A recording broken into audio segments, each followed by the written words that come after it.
এখন এই এক কন্ডিশনে আমার রিক্সাটা দিছে, আলহামদুলিল্লাহ এটা নিয়ে আমি চলে ফিরা ভালোই আছি। এটা দিয়ে আমি অনেক ভালো আছি, লাখ লাখ শুক্রিয়া আল্লাহর কাছে। বললাম আমার দুঃখের কথা যে ভাই আমি বাঁচতে পারি না, যে এইভাবে একটা রিক্সা না দিলে হয় না। তারপর আমার একটা রিক্সা দিছে, এখন চালাই আমি খুব সুন্দরভাবে চলতেছি, এতে আমি বাঁচতে পারতেছি।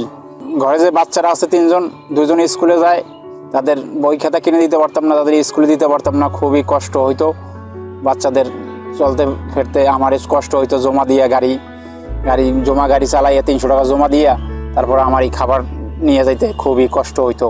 এখন আমি মানুষও বলতে পারি, এখন আমার মানুষের কাছে হাত পাতা লাগে না, আমি এই রিক্সা চালাই এই বাঁচতে পারি ভালোভাবে। এই কন্ডিশনে অনেক অনেক ধন্যবাদ এই রিক্সাটা দেওয়াকে। আমি অসহায় মানুষ, এখন আমি এই রিক্সা চালাইয়ে অনেক ভালো আছি।